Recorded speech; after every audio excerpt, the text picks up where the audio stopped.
And John's also a volunteer to manage taking questions. So there should be a chat feature set up. If anybody has any questions tonight, they can just put the question into the chat box and that will go directly to John. We're going to be, 9 of us will be introducing ourselves. We'll be talking about who we are and why we've joined this group. After that, we'll answer questions and we'll also give people an opportunity to share their own concerns with the present government in our town.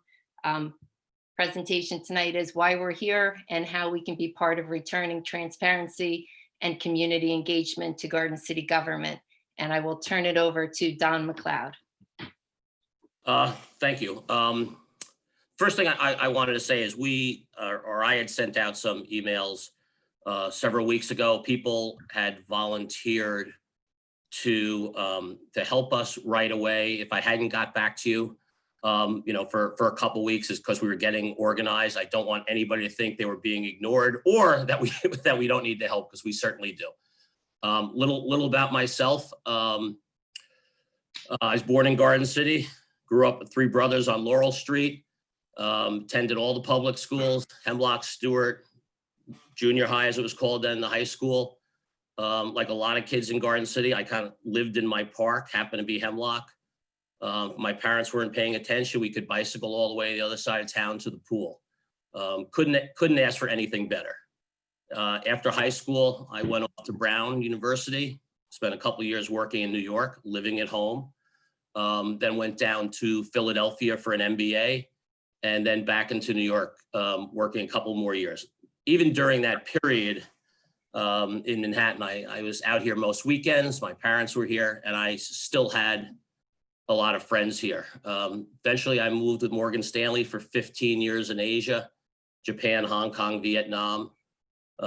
Fast forward 15 years, have a child. Come back to Garden City, figure I will live here 1 year, and then I will find where I really want to live.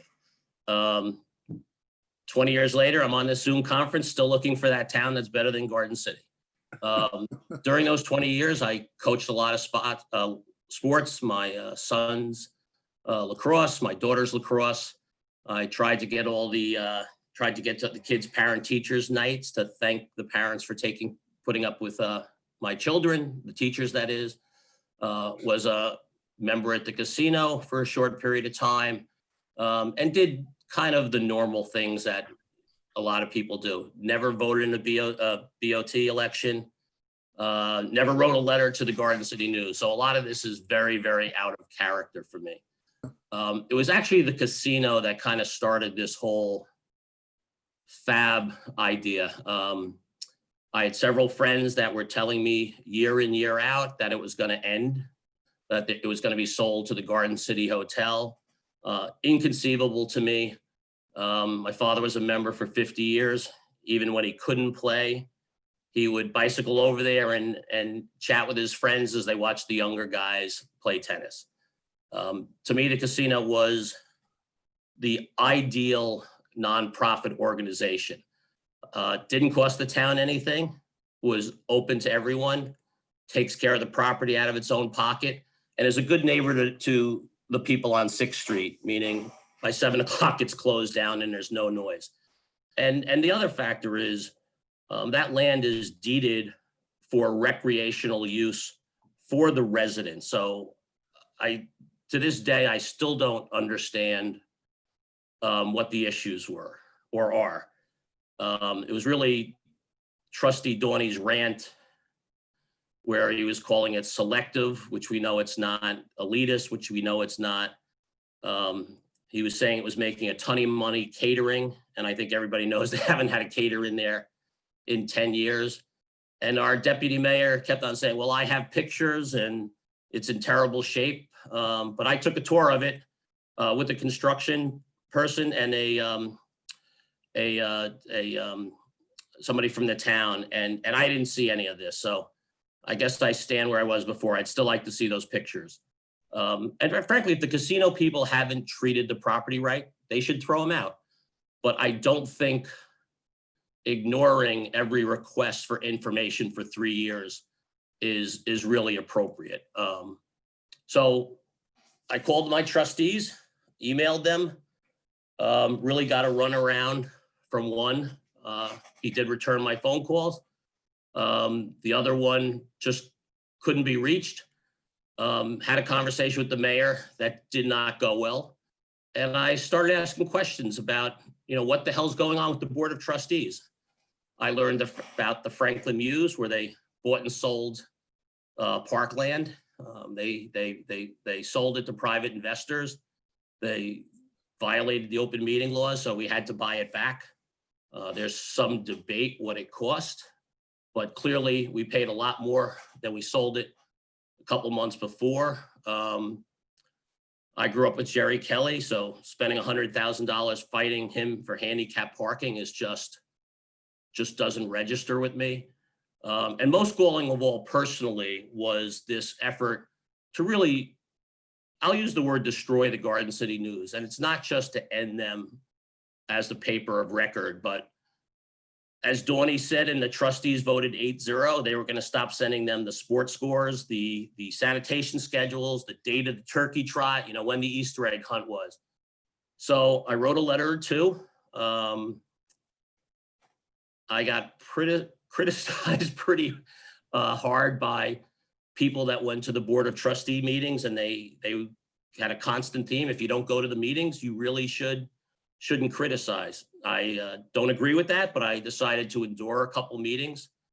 And I quickly found out why nobody goes to those meetings.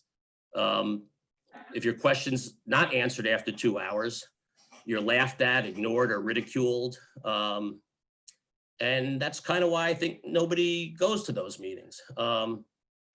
Since the pandemic, they have no Zoom, although the last one did. I'll give them credit for that. They arrange them during presidential debates. They move them from one location to another. And as I believe George Salem calls it, it's BOT roulette. So really, I spoke to the casino people that had been ignored for 3 years. I believe they were told on November 10th by the mayor, and we had big headlines in the Garden City News, 3 to 4 weeks, that they would have a lease they liked, everything was taken care of. I just confirmed tonight, they're in the 6th week since that article. They still have not heard a thing from the board. The board has not answered their emails. The board has not answered their calls. So it's kind of like the last 3 years, except we had a good headline in there. I spoke to the revamp people, 6 months, no help from the Board of Trustees. One poll goes up after another. I spoke to my good friend Cosmo about the Firehouse Committee, which I've been here 60 years, and I'm embarrassed to say I didn't know that was a firehouse. But he explained that they'd been ignored and roadblocks were thrown up by our deputy mayor constantly over the year. And I guess I just got to the point where personally I thought was enough. So here we are.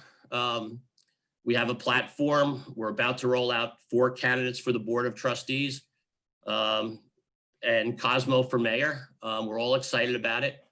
And I think we could do better. I just want to add one point. I think this is a great town. The schools are excellent.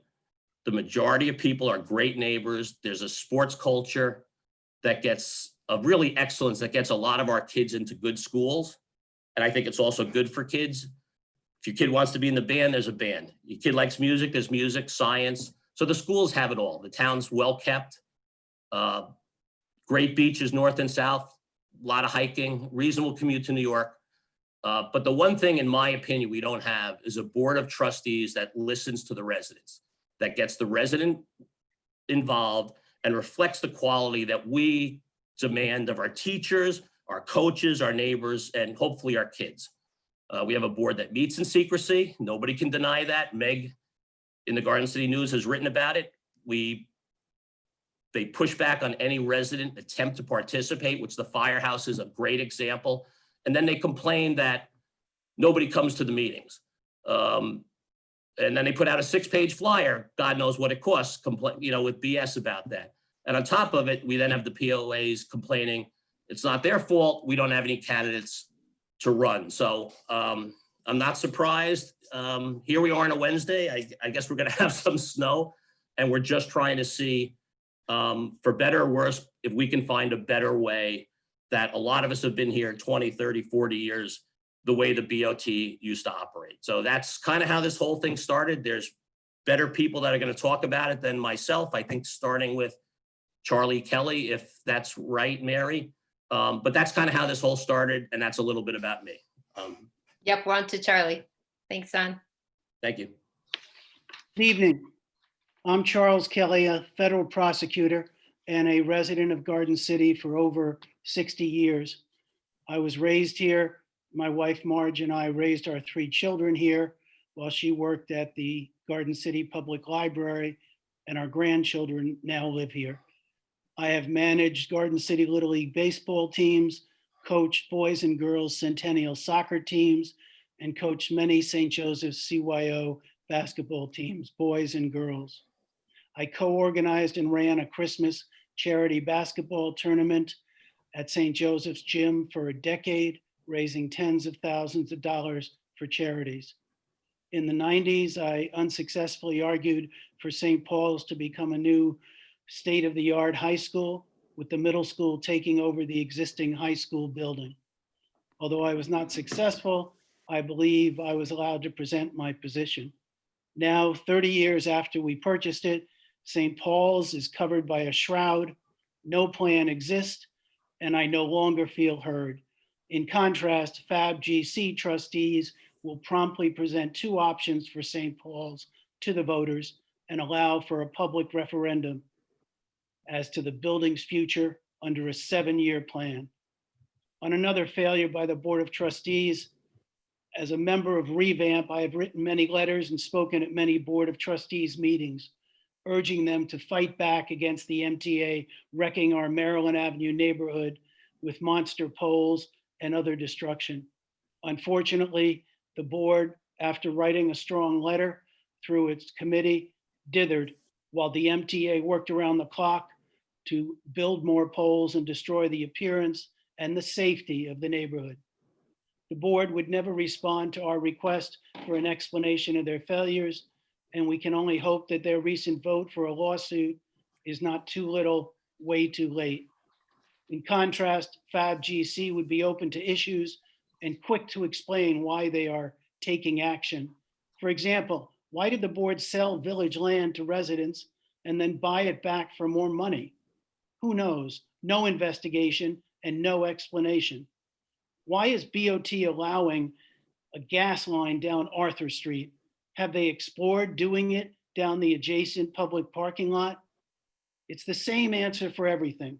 No one knows because no explanation is given.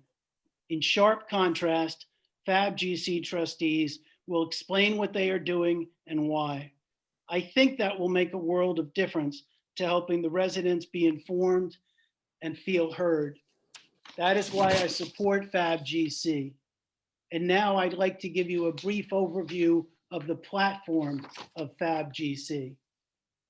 As you know, it's the name of a group of concerned village taxpayers who seek to ensure that the village has the representation it deserves, consistent with the vision of both the founders of the village and the community agreement. FABGC and all its candidates are committed to working for the following core principles: increase transparency in the actions of the Board of Trustees, adherence to open meeting laws, term limits, no sales of village real estate, such as the scandalous Franklin Muse, recognition of the value and encouragement of nonprofit organizations and charities in and of the village to benefit future generations, reduction of village debt, reinstitution of citizens' single issues committees to review issues and make recommendations, including, for example, presenting a referendum on St. Paul's, evaluating the need for a $10 million firehouse, analyzing the reasons for the village abandoning the Fair Housing Group,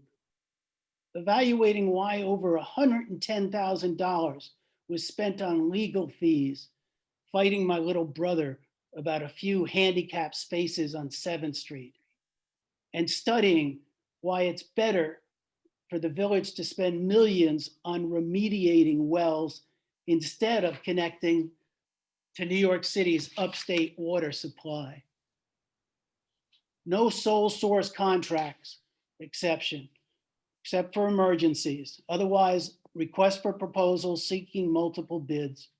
A return to answering questions of residents at meetings, not thanking them for their comment. A referendum on St. Paul's within 90 days of election, as formulated by a citizens committee and the Board of Trustees. Having given you a brief overview of the platform of FABGC, I now welcome Cosmo Venziali, a key member of FABGC, to speak. Good evening. I'm Cosmo Veneziali. I've lived in the western section of Garden City for 28 years with my wife Colette and my son and daughter. I'm a licensed architect with over 35 years experience, and I have run my practice based in New York City for more than 25 years. My firm is an award-winning firm with specialties in high-end residential design, institutional projects, and historic preservation. I served as a member of the Garden City Board of Education Ad Hoc Committee in 2000 with a group of distinguished residents. As a result of our collective efforts, we were able to save millions of dollars in the renovation of our village school buildings. As a member of the committee, I was named Citizen of the Year for our efforts and accomplishments. In 2008, I was asked to serve on the Mayor's Committee for St. Paul's by the Board of Trustees to evaluate potential adaptive reuse of St. Paul's main building. Again, I was part of a group of distinguished residents in dealing with issues regarding St. Paul's, which are still ongoing. In 2012, I was appointed to the Architectural Design Review Board and more recently a member of the Zoning Review Committee. I've coached Little League Baseball and GCA Travel Baseball. As a coach with the Garden City Centennials, I've coached girls and boys intramural soccer from kindergarten to high school. As a licensed soccer coach, I coach boys travel soccer in Garden City and New York HOTA from U12 to U18 in Division I. Presently, as a member of the Western Property Owners Association, I have contributed pro bono architectural services to address the restoration of the Edgemere Firehouse. My committee has spent countless hours to develop viable plans to save the Edgemere Firehouse while seeking to be part of the process and obtain the best possible result for the residents of Garden City. I volunteered my services to give the WPOA Firehouse Committee a voice in our participation with the Board of Trustees and the Garden City Fire Department.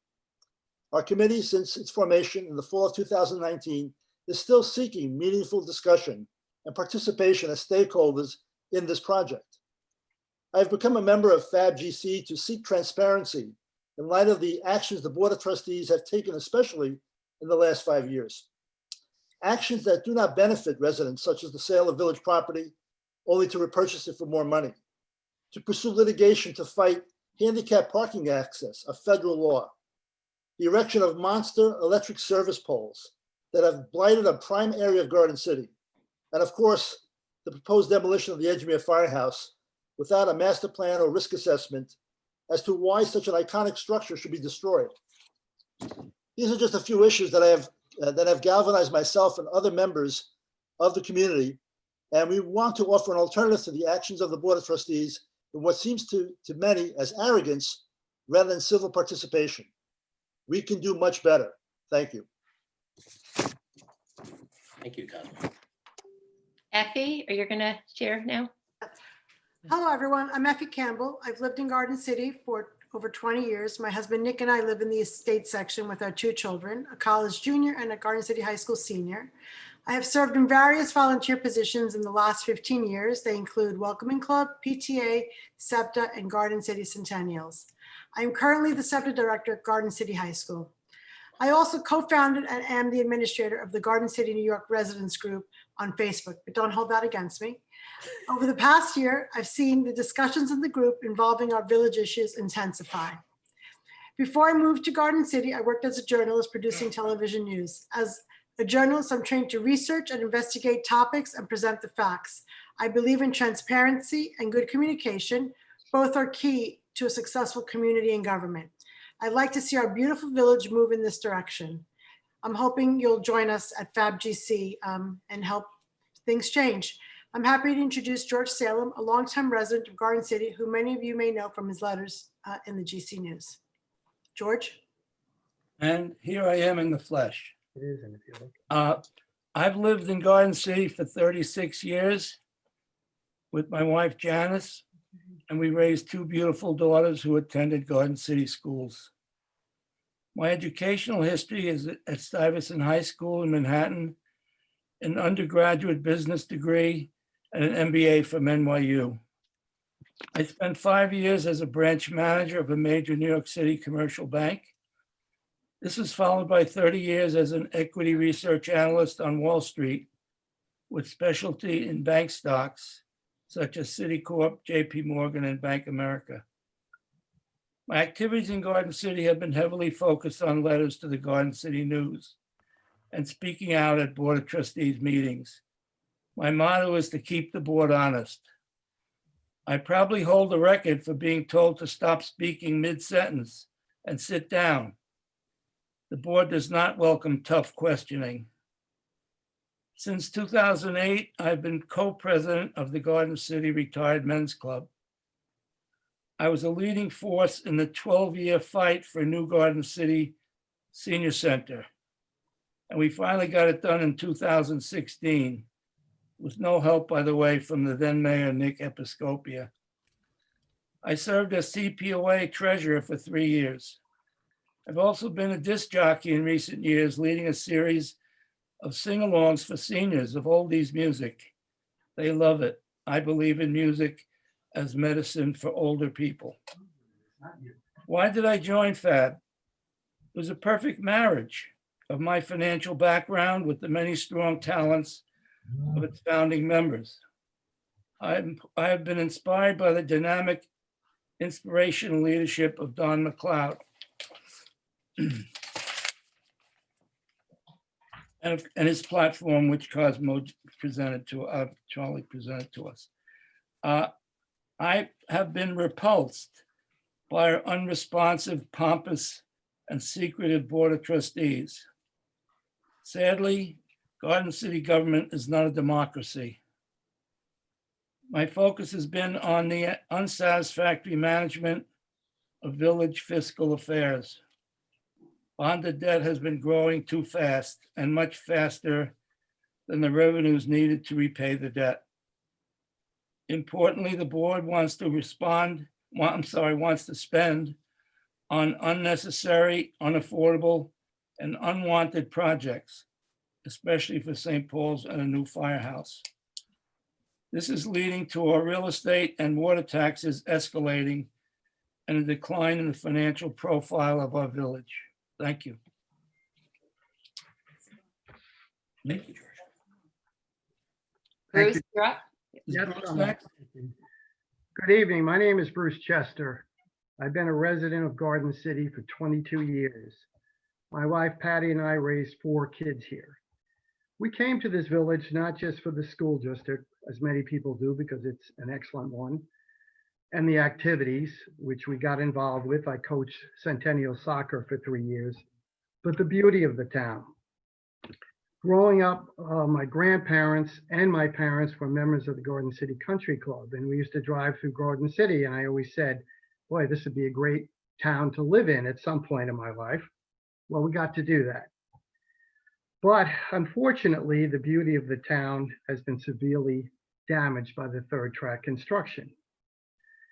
On a sunny afternoon in early April, during the height of the pandemic, I was sitting in my driveway doing work, like a lot of people were doing, working from home, when these huge tractor trailers came down carrying large poles.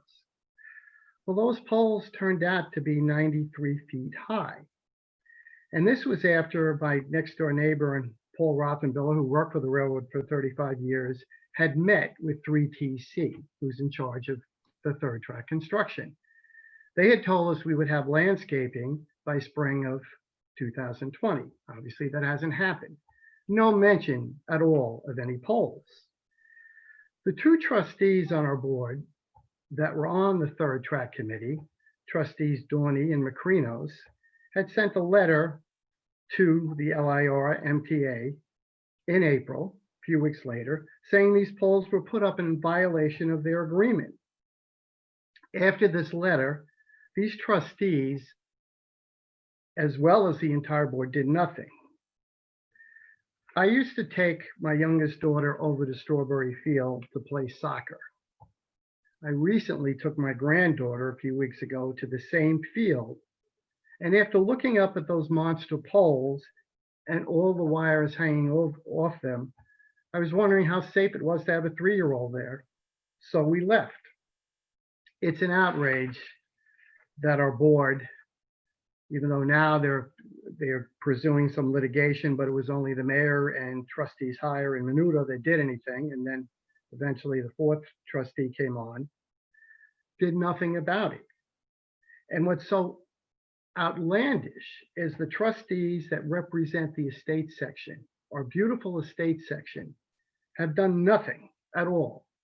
In fact, the other sections have actually had meetings on it. The estates don't seem to think they need to do that. This whole thing has been a disaster. And that is why I joined Revamp, Resident Voters Against Monster Poles, of which John Cantwell and Charlie Kelly are very much a part of, and FABGC for a better Garden City. And we know we can do better. And I'd like to thank Don McLeod for getting that together. So that's what we're about. And I'm going to turn it over now to Steve Ripp. Hi, how are you? I'm Steve Ripp. Just a little bit about me. I grew up in Garden City, 5 siblings. We all attended a mixture of both public and private schools. Married a local girl from down the block and raised my son and my daughter here. I worked on Wall Street for 35 years as an interest rate derivatives broker. I've been a homeowner and taxpayer since 1992. My 2 siblings, my sister and my brother, still live here, along with she'll hate me saying this, but my 93-year-old mother. So initially, I was not that involved in the town because I was busy raising 2 children and working. But I did in the 90s and 2000s volunteer for the EPOA, the Eastern Property Owners Association. And during that time, I spent the majority, if not all of it, working on St. Paul's, going to countless meetings, bringing my reports back to the EPOA, and frankly, seeing nothing done. And now that's going on 20 years now. So clearly, government moves slowly in Garden City. I've been previously a member of the casino, and I'm currently a member of Cherry Valley. But I guess it really comes down to why take time out of your day and join a group that is going against the current board of trustees? To me, it's pretty clear. I'm concerned about the board of trustees' incredible lack of transparency and their really inability to let the residents who they represent know what's going on daily, weekly, monthly, or annual basis. I'm concerned about the board of trustees' stewardships of taxpayers' money. When I hear stories of a $10 million firehouse, we have to remember it's not their money they're spending, it's our money. So why are we having a $10 million firehouse? I want to see numbers and explanations. After all, they're stewards of our funds, and we should expect stewardship from them. I'm also concerned with the direction that the Board of Trustees are heading, the current board. I don't think they have a plan. I think they're managing from crisis to crisis. They don't have vision. They don't have plans for where our taxes are going to be in the future years. And frankly, we need leadership. They're unresponsive towards residents. And really what bothers me the most is when residents come in and ask pertinent and relevant questions, they're entitled to an appropriate answer from their elected trustees. What they're not entitled to is being shamed or demeaned. That's not why these people are in this job, whether it be a volunteer job or not. That's not why they're there. I've always considered the Board of Trustees since I've lived here as ombudsman that we could trust and would steer the village. I don't feel the same way now. And it all comes back to, is this the best that we can do? I don't think so. The Board of Trustees track record does not warrant a new term for them. The current trustees have not justified their positions. 8-0 votes do not convey a healthy amount of decision and discourse, but rather everyone towing the party line. Clearly, it is time to get a new viewpoint that is not hegemonious. And frankly, St. Paul's is dying of not so benign neglect. Current estimates are that it costs almost $1 million a year for just basic upkeep and maintenance. Residents, and frankly, St. Paul's itself, deserve a decision by the residents. Thank you very much.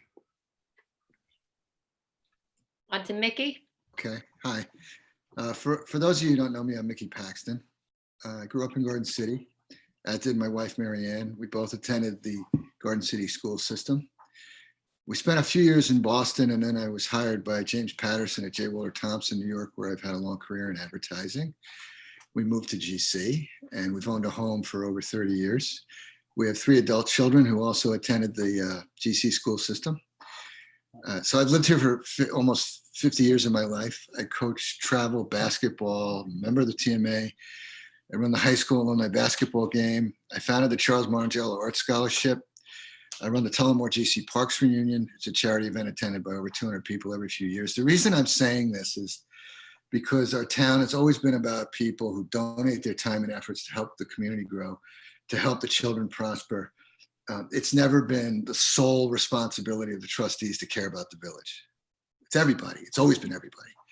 Several years ago, I started to hear complaints from people I've long admired and respected about the current Board of Trustees, that they were making dubious financial decisions, bullying our residents and treating people with absolutely zero respect. And the more I learn about the current board, the more I feel as though they've hijacked our election process, to be blunt. So in over 50 years, I never heard so many people be so disappointed in a board of trustees here. So for the reasons we've already heard and many more we haven't even discussed, I also feel as though we need to make some changes, and we do deserve better. We can do better. And that's why I joined FABGC. Thanks, Mary. Thank you. I'll be the last speaker, and I'll try and keep it brief. I'm Mary Carter Flanagan. I grew up in Garden City, and I moved back here with my husband to raise our 3 children. They all went to Garden City High School, the youngest graduating 2020. In recent years, I've heard stories that have been mentioned by others that have led me to be concerned about our village government, such as the Franklin Muse story and the Garden City News no longer being the official paper for a short time. As someone who's done a lot of volunteer work myself, I'm the last person to ever criticize volunteers, which is how I viewed the Board of Trustees. I have, since being in town, volunteered as a lacrosse coach, girls lacrosse coach for many years, president of the Garden City Nursery School, Girl Scout leader for many years, co-chaired a large community event, and have done other volunteer activities. So it was not in my nature to criticize volunteers. People have asked why I've joined the group, and there are really 2 recent events that led me to recognize how important it is that we have some reform in our local government. The first one was the casino letter that so many people I think we're alarmed by and have mentioned tonight. And the length of that letter and the thought that went into it, and yet the lack of any research, the misinformation about the casino that was contained in the letter. I'm not a casino member, by the way, but it was clear that Trustee Donnie had not bothered to research any details about the casino before what only can be described as a campaign to destroy a long time thriving community organization. In addition to that, I found the tone of the article to be anti-community. I also was disturbed by the amount of time he had thought, though, about the cost of his private club's tennis membership, and his argument that the casino had an unfair advantage against the private clubs, calling into question his motivation for this campaign against the casino. Second event was at the Western Property Owners meeting about the firehouse. There was a committee, the Firehouse Committee was presenting an alternate plan to preserve the firehouse. And it was clear from the room, the Garden City News described it as the Wild West. The community did not like to hear this plan about demolishing the firehouse. And I asked what I thought was a very simple question of Trustee Bollebrook, which was, what was the process the Board of Trustees went through before they decided to hire PCAD, the design firm, to draw up plans? And that the cost of hiring PCAD was at least $342,000. I did not get a satisfactory response from Trustee Bollebrook that night or after that when I followed up with him and with Village Hall. And it seems that there may have actually been no public process or any public deliberations regarding the decision to spend $342,000 in village funds to hire PCAD. And it also seems that perhaps no other firms were considered, and that PCAD is going forward with plans to demolish this building also without any public deliberations. And the open meetings law would require public deliberations on all these matters. So these two events, the firehouse, my inability to get answers on the firehouse for the community, and the casino letter were the two things that really led me to join the group. So we're going to be taking responses to questions and opening it up for residents to share any other concerns they have about the Board of Trustees that we have not touched on. I think we have Molly Fiedler, I see here, from the Sustainability Group, and I'm going to open it up if you want to say a few words. I think you wanted to share your experience. Oh, we have to. John, do you know how to do the unmute? I'm here. Hi. Okay. Hi, everybody. I'm Molly Przetsky Fiedler. Quick about me, a little background. I'm from Minnesota. So I grew up in a very healthy, outdoorsy environment, lived in Manhattan for 18 years, and got married and moved to Garden City 2.5 years ago. My husband's been here for 15 years. My career is I'm a producer. I work with a lot of Fortune 500 company management and boards and CEOs, creating their content, analyst investor meetings, you name it. I also work for Major League Baseball, producing 350 press conferences in the months of October alone. So I've been very busy during the fall months in the past. So when I came to Garden City, I was a little surprised on how loud it was here. I couldn't work from home. And I couldn't breathe when I walked down the street because of all the landscapers. And I was like, this is really bad. It felt like an industrial zone. I saw all these guys get off their trucks with the gas leaf blowers. Like, this isn't healthy. This isn't a way to live. I never heard this in Manhattan. And the decibels were really, really loud, constantly, every single day. And I knew this wasn't healthy. I could see the smoke. I could see the pollution in the air that they were kicking up. So I did my research. I'm like, this is really bad. This is cancer causing.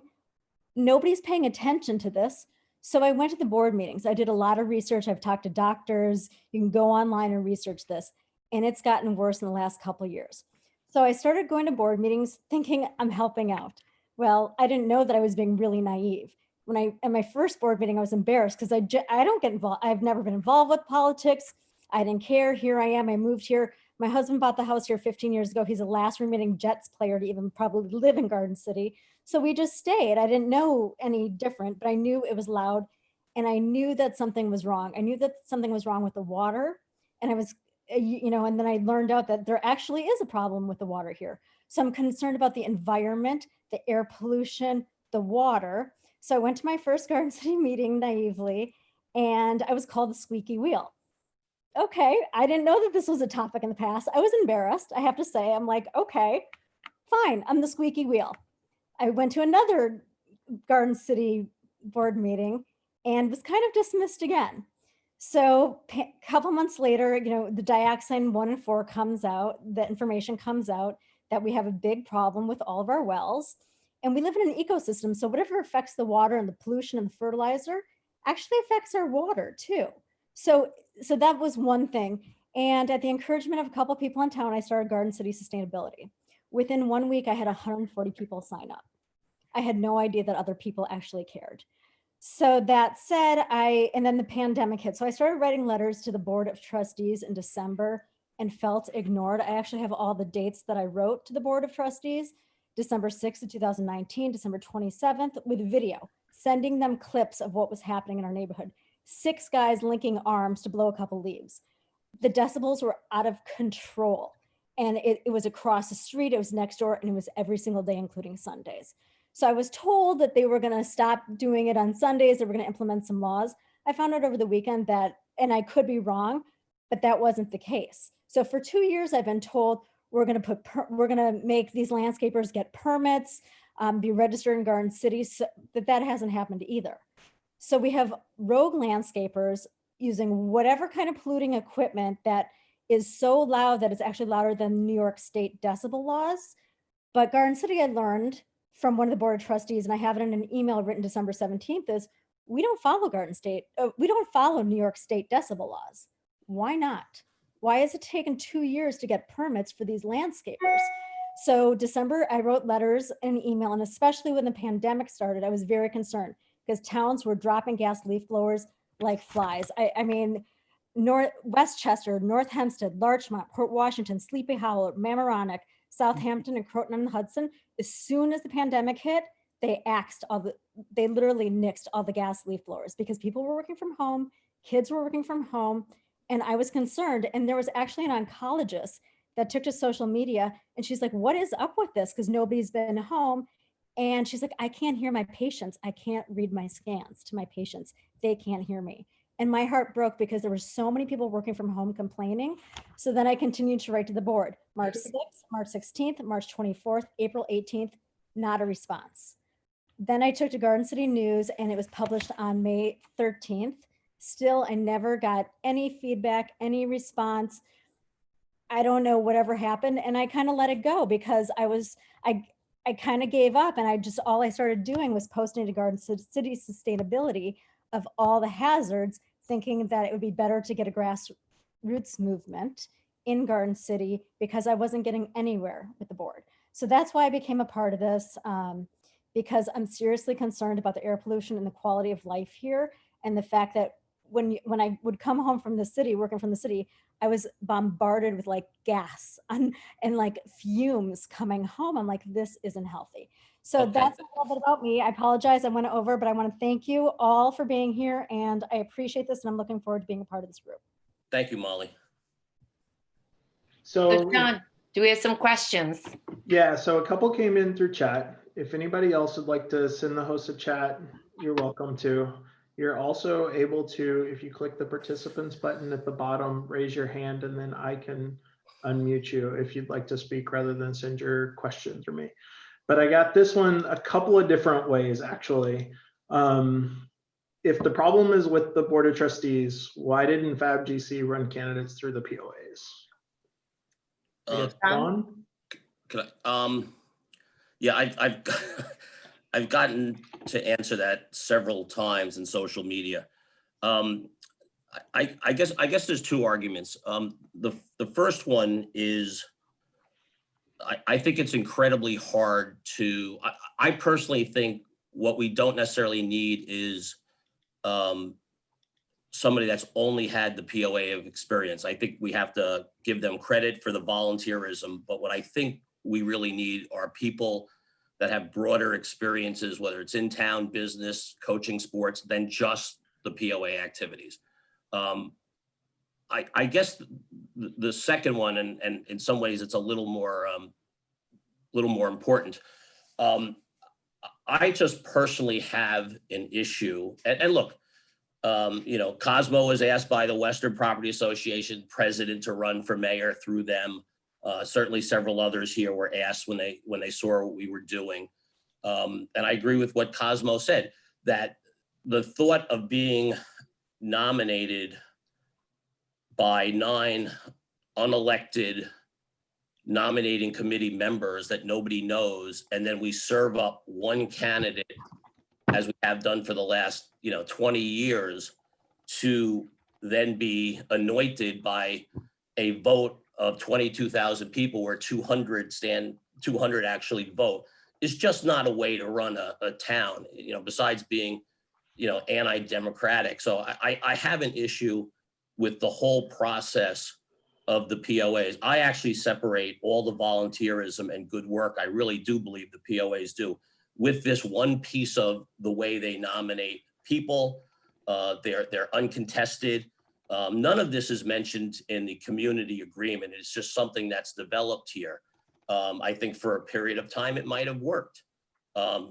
Steve Liarde, who I think I respect, he feels if you go through that process and don't get selected, you can get 15 signatures and challenge them. You have about 16 days to do it. I think to pretend a runoff where you have to go as an outsider against the entire POA in 16 or 18 or 20 days is kind of silly. They potentially thrown every roadblock in. So, the last and most important reason from tactics is we don't want to go through the POA and potentially get one person or two person. I think, and I believe this very strongly, to get a cultural change with the Board of Trustees, meaning they don't constantly violate the open meeting laws. They actually listen to the residents. I mean, let's just think about this. For 3 years, the casino, 200 resident tax-paying individuals have not gotten the time of day. Phone calls not returned, emails not returned. Occasionally one Board of Trustee member will go over there for a hot dog, but that's not official. That we have hung these 200 people out to dry, families and residents that pay taxes because they use 3/4 of an acre of the property. It is used more per square foot than any other part of this town, maybe with the exception of the line at Starbucks. And that they, even just 6 weeks ago, oh, we're going to have a nice deal for them in 3 to 4 weeks. That's 6 weeks ago. I mean, do they think people aren't listening? So I think there needs to be a cultural change. And frankly, the only way to do that is to get 4 or 5 new Board of Trustee members in there that haven't been, I don't want to be extreme, but ruined by that culture that's developed there, that feels the town residents are the enemy. We can do whatever we want. We can sell the parkland. We can fight handicap parking. You know what? The polls are going up and the people involved are still renominated by the committee. The trustee in the West that was on the 3rd track committee that let those polls go up without a fight has just been renominated. It's like, to paraphrase the president, you could walk down 7th Avenue and shoot somebody and the POAs would renominate you. I think we can do significantly better than that. And I'm surprised the POAs haven't really, quite frankly, reached out and said, I think a little competition would be good. Let's have an election. Let's debate the issues. We have seen none of that. All I hear is last week, we're destroying a 100-year-old process. Well, it might have been 100 years and it started when there were 2,000 people in Garden City. But this, I personally don't trust these 8 people to make a decision on St. Paul's by themselves intelligently. I just think we could do better. And I don't think 9 unelected nominating committee members should be telling us who to vote for, and not even vote, because let's face it, every election's been a sham for the last 4 or 5 years. So I didn't mean to go on so long, but it's an emotional point with me, and I apologize for the length. I got a question from George Kane. If you can unmute yourself. Yeah, I did. Sorry. Thank you very much. I'm loving everything I'm hearing here. It sounds great. But my question is about St. Paul's, which I know everybody's interested in. My issue is very, very simple. I know there was a plebiscite or whatever you wanted to call it 10 years ago, and there were a multitude of options. None of them reached a majority, so everything was abandoned. Okay, so my only request is, if you, and I think I heard you're going to have a plebiscite or whatever you want to call it on St. Paul's. My only request is there is only 2 options. One is knock it down, and the other is figure out something to do with it. Otherwise, it's just going to go on forever. Thank you very much. Yeah, I think everybody agrees that 3-way vote is not the way to get a decision. Great, thank you. Thank you. Thanks, George. A couple more that came in through chat. One point of clarification, the casino is 200 families, not 200 people. I don't know who said 200 people. That was just me. I apologize. And then another was, and this is maybe best for Charlie, what role does the village administrator play in this? Does he serve a role on the board, or is it strictly administrative? Well, that's a fascinating question as to the whole role of a village administrator, and certainly has no voting power or should not have any voting power on the board, is simply there in an advisory role and as the chief administrator of the village. But I have long been concerned and written letters and spoken about the issues relating to the current village administrator, who holds a high position with the Board of Trustees in connection with LIPA, I believe, which I thought was a pretty significant issue that could be a conflict, as my neighborhood tried to stop LIPA and MTA from destroying the whole area of the Maryland Avenue station. And if in fact LIPA was not the owner of some of the things that have destroyed the neighborhood at the moment, it certainly was the beneficial owner of them. So we're very concerned about the role that's been played and the positions held by the village administrator. The trustees have clearly given him and his background a pass, and we feel that that's a problem within the village government at the moment.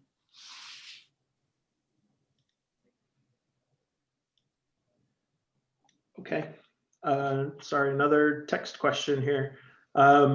What's the plan for filling Franklin Avenue with tax-paying tenants? I mean, I'll let you answer somewhat, but one thing from our platform, the group has gotten together and we're addressing a lot of the issues that come up have gone back to the issue of transparency and lack of community input.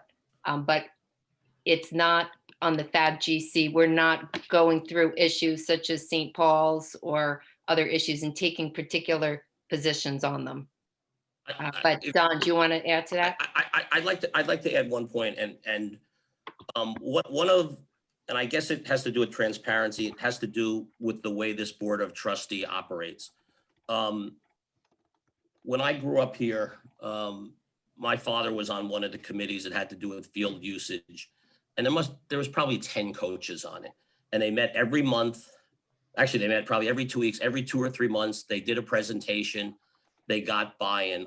I really believe, for purposes of communication and expertise, that the town, particularly around one specific issue, for instance, the firehouse, Cosmo and his group shouldn't have had to form that and fight for months to get a hearing through, I guess the point man was Deputy Mayor Bob Bulbrook, to finally make a presentation after 7 or 8 months. That committee should have been formed by the Board of Trustees to say, look, you guys are fire guys, you're architect, you're construction, come back and tell us and give us a recommendation. I certainly think if the third track committee, Richard, probably if I'm pronouncing it wrong, if that had had 1 or 2 residents from that estates area, the day the first poll went up, they would have been screaming bloody murder. And it wouldn't have been 2 Board of Trustee members from the estates in the West sitting there doing nothing. So what I would say, and I don't mean to kick it down the road on the Franklin Avenue, I think if there are business guys on that road, if there are people in town that have a background in it, they should get together, form a committee. And these are not committees to kick it down the road. These are serious committees that should be recommended.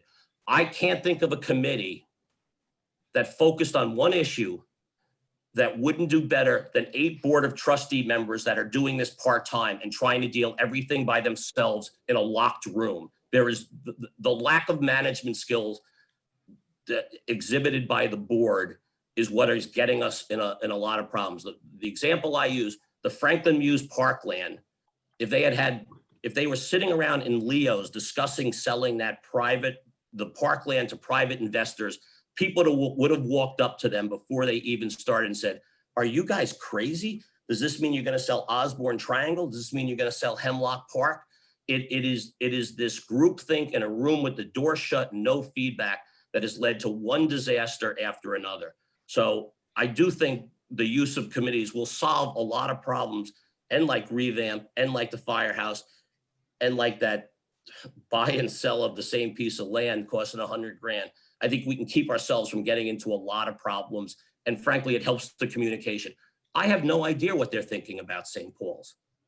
There's casino members on this call for 3 years, have no idea what they plan on doing with the casino, except that 6 weeks ago, they were told in 3 or 4 weeks, they would have a lease, and it's still, they haven't heard. It is just the epitome of silliness. Let me just use that word. So I'm sorry. So that might be a non-answer on Franklin Street, but I think the process can get us a better answer than we would the way we're going.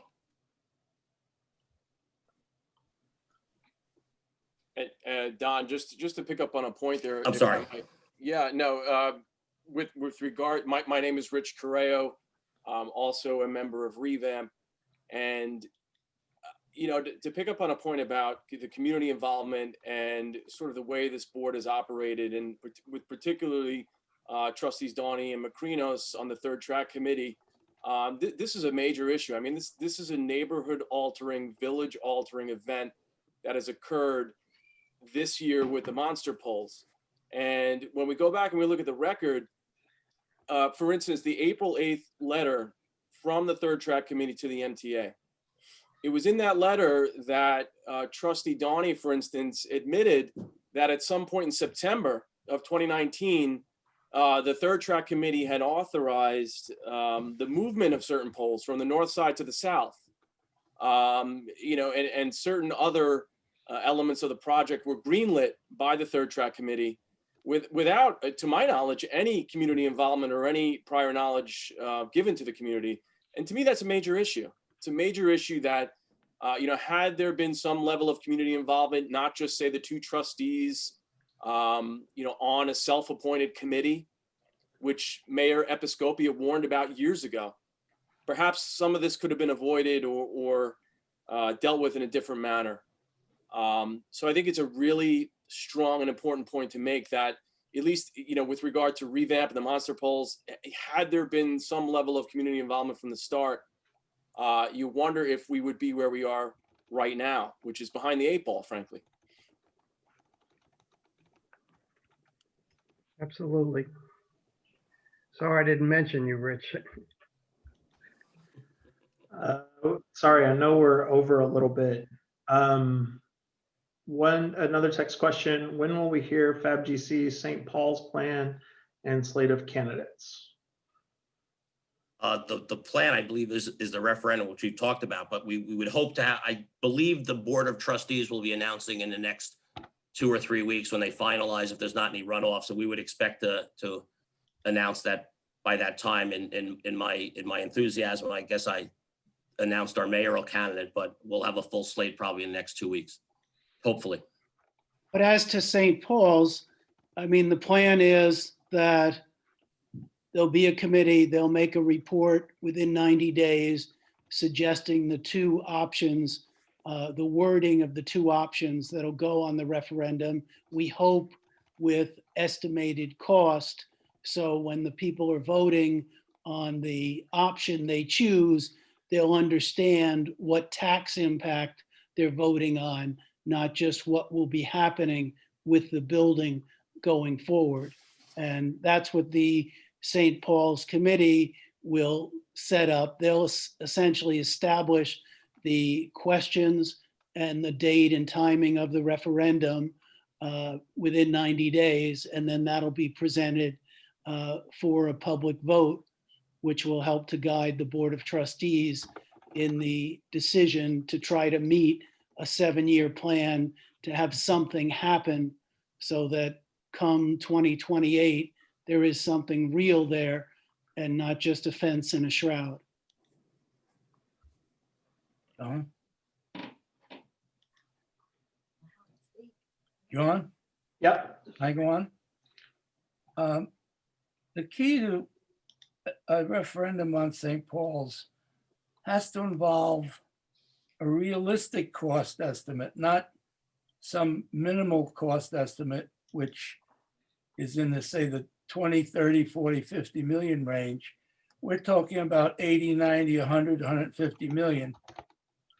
Those kind of triple digit numbers are backbreaking and unaffordable. That 100 million would be larger than the debt already. We would be doubling our debt. So the cost estimates have to be realistic. They have to come from independent professional engineering architectural firms, not something the Board of Trustees comes up with as a cost estimate. It has to be outside independent cost estimates. And whatever those will be, we can't afford them anyway.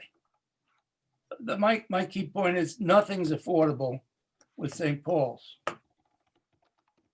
And frankly, I think we need realistic estimates both to tear it down, which is, could be a 10 or $20 million number, or to build it. My view, and it's just my personal view, is if the town all sat here and said, we want to pay $100 million and my taxes would go from $20,000 a year to $24,000 a year, it's for the residents to make that decision. And it would certainly mean higher taxes. And I think it should be spelled out numerically for everybody. I agree with you. Cosmo and I have done, decades ago, historical rehab in Manhattan, down in the Seaport, where the buildings are just built about the same age, Cosmo, the buildings we worked on and in Water Street. They're about 150 years old. About 100. Okay, so ours was a little older. And when I hear the mayor go, oh, it could, deputy mayor it could, some people say 40, some place 60, some even pay 80. 80 is about $600 a square foot, Cosmo, if I'm right. That's on the low side. Historical rehab, you could be $800 a square foot, $1,000 a square foot. So, that's putting us at, I think it's 125,000 square feet. That's $125,000. Projects get screwed up. That could be a $200 million number. So I just think we need realistic numbers. I think if the town decides to put $150,000 in it and have a swimming pool, God bless them. If they want to spend $10 million to tear it down, God bless them. My view, I think Revamp's view is it's the residents with real numbers and a real vote should have more input than 8 people that have been doing this for years and nobody knows what's in their head. So, the last thing is they say, well, abatement, we have to do that whether you keep the building whole or tear it down. I think, George, you and I have discussed this. When you tear a building down, abatement's half the cost. So doing abatement the way with a standing building, if you're going to tear it down, is an entire waste of money, or at least 50% is wasted. Is that roughly correct, Cosmo? Yeah, that's about right. But let me explain further. When you're dealing with a building like St. Paul's, which is a historic building, right? It's one of the, it's on the National Register. It's one of the A.T. Stewart structures on the National Register. You have to understand that in order to develop a proper cost estimate for a building of that size and that magnitude, you have to develop a use program of some kind. So again, it's easy to say that the building is dilapidated and we just want to tear it down. That is obviously an option, right? If that is the research, if we do research and that's what comes out. But in order to reposition the building and give it an adaptive, what we call an adaptive reuse of the building, you have to develop a program of uses that are amenable to the residents of Garden City. The residents have to get a use out of this building somehow, right? If that's the case. And then you develop a cost estimate to see if that use, what the cost would be going forward, how many years will it take to renovate the building, et cetera. But this is something that's done by a committee or done through analysis and research. You just can't arbitrarily say you're going to tear it down or you're going to rebuild it. You've got to do the research. And that's what I'm saying, that we have to get people involved in the village that have this expertise. As I was on the committee years ago, we did exactly that. We had legal experts, we had financial experts, we had architectural, engineering, finance people. And these were a group of residents that got together and said, listen, this is what we can do. They did a thorough analysis and it went to a vote. Obviously, nothing happened from that because Avalon Bay had proposed a rental scenario for the redevelopment of St. Paul's. And as I mentioned to Avalon Bay, that a rental kind of property would not go well, would not be received well by the residents, and it wasn't, right? So therefore, it has been laying stagnant for these many years. And my point is that research is the only way to understand what you can do with this building. And as you said, Don, we could come out at the very end and say, well, it can't be salvaged or there's things that we can't do. And therefore, the building may have to be torn down. However, that would be something of the last resort. I think we have some other questions coming in. Just so everyone's clear, the FABGC is not taking a position on what to do with St. Paul's. The FABGC platform is to have a referendum and that the community should decide on St. Paul's. Correct. And for transparency, which is what we don't have now from the Board of Trustees as they are handling St. Paul's. So, John, did we have another question come in? Are you cool with two more? Sure. Yeah, sure. All right. It's snowing out. We got nothing to do. All right. I guess it's Zoom. I guess people can bail whenever they want, right? Can you ask how many people in this meeting came to budget meetings before COVID? And is that On the whole Zoom? is that Fab or this whole group here? Because I bet you it's probably less than 2. All right, let's just call it Fab since that's the one that you can answer. I went to my first Board of Trustee meetings about 6 months ago. So look, one of the things that shocked me, I got criticized for not having gone. I've been to, I believe, the last 8. I see George Salem there every time. But boy, if they get 10 or 15 people, it's a lot. So I'm sure the number is very small. The issue is what brought us all out, and they've just come one after another, whether it be the polls, whether it be the casino, whether it be the firehouse. It's just too much. And that's what really has brought us all out. The budget process is a sham because the people never vote on the budget. It's the trustees' budget. And advice that's coming from a residents committee called the Garden City Accounting Advisory Board, a committee. They write nice reports and they're ignored. So, you know, what the hell? They're not taking advice from the people. Just as a thought to reiterate what Bruce was saying, in the past, there hasn't really been a strong need for people to go to Board of Trustees meetings because we trusted the board to do what was in the best interest of the town. That's not true anymore. So they're not doing things in the best interest of the town. Well, that's why FABGC exists. if I could just add, I think one of the problems is that a lot of people did not go because they saw there was no way to affect it. You know, the board's not going to listen to you. They're all renominated. We have 6 people in the last 2 rounds being renominated. One apparently is left for health reasons, and the mayor's retired. So when you have people that have been in the POA system for, 25 years and it's their turn and they can't be voted out because the POA selects one person, why go up there? I give George Salem, either he has an enormous amounts of goodwill or he's not too bright. And I think it's the first one because George is there plugging every single board of trustee meetings. And you have to give him an enormous credit for just sticking with it. Because I think weaker individuals, fade out.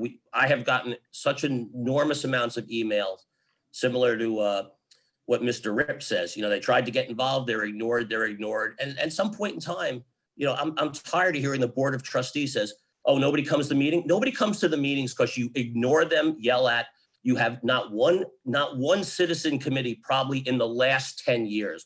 The only committee I know of that of any import is Cosmo's committee, and Cosmo tells us, and the head of that committee, Roseanne, I don't know her last name, has written to the Garden City News about how they've been stymied every step of the way. So this lack of participation is not the residents' fault. It is the Board of Trustees' fault, and that's exactly where the blame should lay. Despite this 6-page, $5,000 fold out, 3 different colors mailed to every house, it is a bunch of crap. It is on the board. And if they can't get people to come to these committees, then they need to really evaluate what they're doing wrong, not blame it on the residents. And Don, just to also address in 2 ways the point about who's attended the budget meeting. I'll just anecdotally, I recall a few years back, for whatever reason, I don't even recall, frankly, the reason why I had foiled it, but I had foiled, I think, for lack of a better phrase, the village budget, the annual budget. And what I received back was, and I'm an attorney, I'm not an accountant, but what I received back was basically a 1-page document that was clearly not an annual budget of any sort. So I was kind of turned off and put off by that small experience. But I think even more importantly, this premise that in order for you to have a valid opinion or a valid concern, that you need to attend a board meeting or have been at every board meeting is just it's a red herring. It's not a valid critique, I think. People every day, either an idea or a concern is valid or it's not. But everybody should have the opportunity to have their voice heard and have their concerns addressed. And the fact that you may not have gone to every single meeting or attended, yeah, you may be open to some form of criticism, but I don't think it should detract from the validity of your concern as a resident. And you certainly shouldn't be treated with any disrespect or be ignored by the Board of Trustees. We have another question, John, or are we done? Is that One, are we cool with one? Yeah. Sure. All right. Yeah, sure. What's FABGC's future as a group after the election? Well, I would expect that many of us who, like me, are not going to be candidates will try to serve on at least one of the committees that will be resolving or at least presenting the view of the citizens to the board in a limited period of time. So I would think once citizens committees return, which were a significant part of the village when I was growing up here and knew and was involved, our neighborhood was quite involved with the mayor living across the street and finding out about the different committees you could participate in. So I would think that there would be a number of FABGC people who would be involved in that.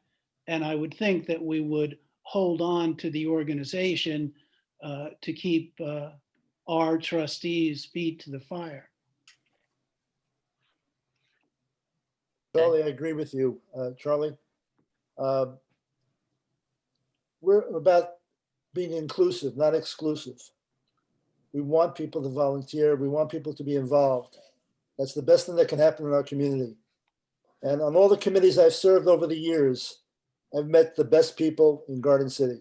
I mean, super, super bright people, great points of view, and just being fellow citizens and fellow residents, looking out for the best interest of our community. And so FABGC has to continue on and promote the inclusiveness of our community rather than being exclusive. And that's the message I want to send to everyone, that we all have to work together and get the best minds in our community to solve these problems.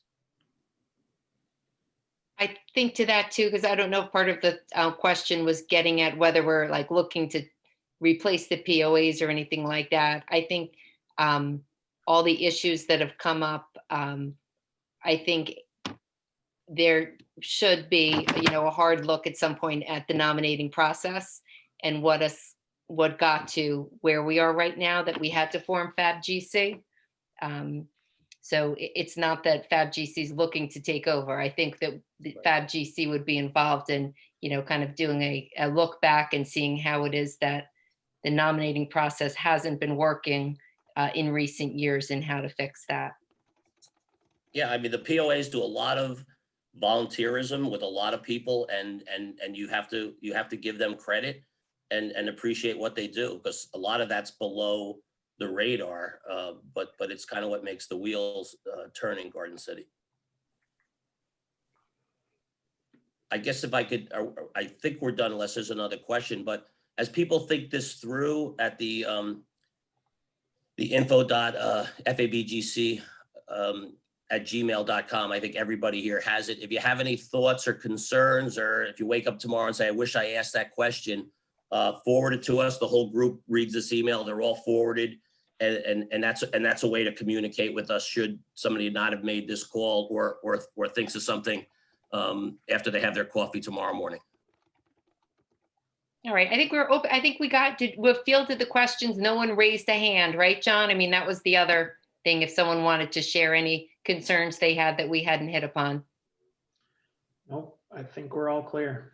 Thank you, everybody, for coming. Thank you, Molly, everybody. Thank you very, very much. Go and shovel. Go out and shuffle. Good night, everybody. Good night. Thanks, everyone. Bye-bye. Thank you. Thank you.